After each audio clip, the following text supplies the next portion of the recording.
Hello, everybody. It's Mrs. Peters, and I just want to let you know that I have missed you. I've missed school, missed spending time with you, and doing all of the things that we get to do together at school.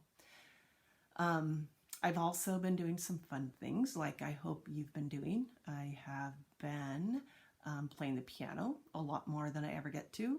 I've been going on walks. I've been reading. I've been watching some great movies and TV shows. I've been having Zoom meetings with my family, who my kids are kind of spread across country. And I did go to Phoenix, and my son did get married, so that was really fun. So now we're back, and it's time to kind of launch this new learning adventure. So I've been learning a lot. I've been practicing lots of new things with technology, and I'm really looking forward to this. I think we can have some fun with it and do some really interesting things. So I just ask that you're patient with me as I learn, and like I always try to do, I'll try and be patient with you. So anyway, really looking forward to it. But I was thinking, boys and girls, how could we best launch this time together? And I felt reading Poppy. We tried our best, but we did not get to finish Poppy. And so for today, on Monday, April 6th, I believe it will be, I am going to read chapter 17. I think that's where we left off. I'm kind of estimating. I have not had a chance to go back and get our book. I actually had to get it on my Kindle, so it's currently on my phone. So where we left off is, Poppy and Aerith had made it to Newhouse.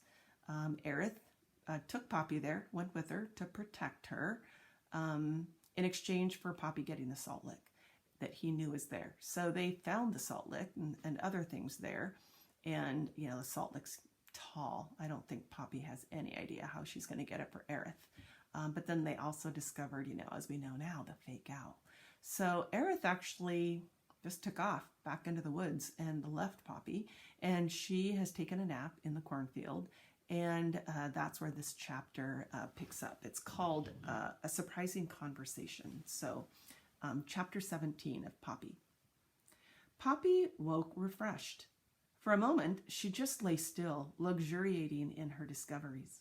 She imagined telling her family what a phony Mr. Oacax was. What a delicious moment. Yes, it was time to return home. Realizing that she was very hungry, Poppy first treated herself to a big meal, eating only the plumpest corn kernels. Hadn't she deserved them? Gradually, she ate her way over to the dirt road that ran alongside Dimwood Forest. With her mouth full and her belly tight, she gazed across at the wall of pine and fir. She had feared it before, but now, knowing it, she recalled only its dark beauty, its deep fascination. The forest made her think of Aerith and her promise. How was she going to get him the salt? She still had no idea. Then and there she vowed that once she got home, she would return, maybe this time with Cousin Basil. Perhaps the two of them could find a way. Poppy thought about Mr. Oacax too. Wouldn't it be fun to tell him what she had discovered? The image of it made her grin. The liar, the bully. It was while she was thinking about him that she spied him. Mr. Oacax was perched deep within the foliage on a small tree right by the edge of the forest. If it had not been for the slanting rays of the sun, Poppy might never have noticed. It was the light of his glowing eyes that caught her attention. Poppy crept forward. When she came near the row of corn closest to the forest, she looked up again. A moody Mr. Oacax was staring at the barn across the field. He kept moving his head about, back and forward, side to side, hissing and clacking his beak. Sometimes his black talons kneaded the branch with nervous tension. At other times, he ruffled his feathers, lifted his wings, and let his head sink lower. Poppy could tell that he was miserable. He was sulking. She had to marvel at how different he appeared from that time she'd seen him on his watching tree in the rain. All that glaring and hissing. He's just a frightened bully, she said to herself with jubilation. She had to slap a paw over her mouth to keep from laughing out loud. What fun it would be to humiliate him. Unable to resist teasing him, she called out, "Mr. Oacax." The owl, taken by surprise, looked up, down, and around. And I can't show you the picture very well, but that is him. When I get my book, it will be easier. The owl, taken by surprise, looked up, down, and around. "Here," Poppy cried. "In the corn, it's me, Poppy." Mr. Oacax hunched over and peered in her general direction. "Show yourself," he said harshly. "I'll stay where I am, thank you," Poppy returned. Wedged in as she was among the corn stalks, she felt totally secure. She knew he could not reach her there. "Mr. Oacax," she called, "is it the owl on the barn you're looking at?" "What's it to you?" he growled. "You're frightened of it, aren't you?" Poppy said. Mr. Oacax opened his beak, but no sound came out. Instead, he kept peering into the corn. Poppy said, "It's awful to be frightened, isn't it?" "What did you say?" "I said it's not fun being frightened, is it?" To this, Mr. Oacax said nothing. "I could tell you a little something about that owl," Poppy called, feeling altogether giddy with her knowledge. "What is that something?" the owl asked. "Want to talk about it?"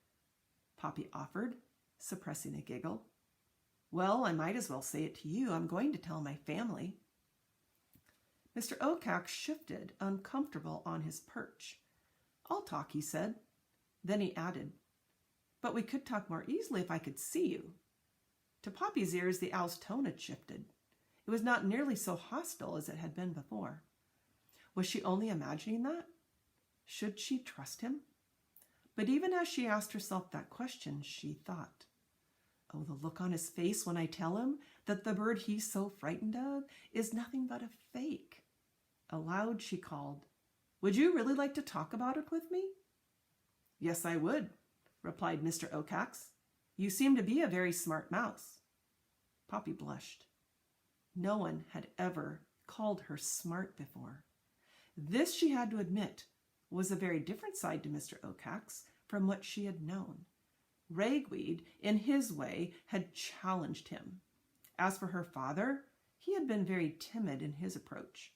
Perhaps the owl would respect someone who stood up to him politely but firmly. "Do you really think I'm smart?" she inquired. "Well, I certainly do," the owl said. "Yes, perhaps the two of us should just sit down and talk. The two smart ones. Maybe we can work something out." Poppy felt a stirring of excitement. Here she was, Poppy, talking in a perfectly reasonable way with the great Mr. Oacax. It was she, with her new knowledge, who had gained power.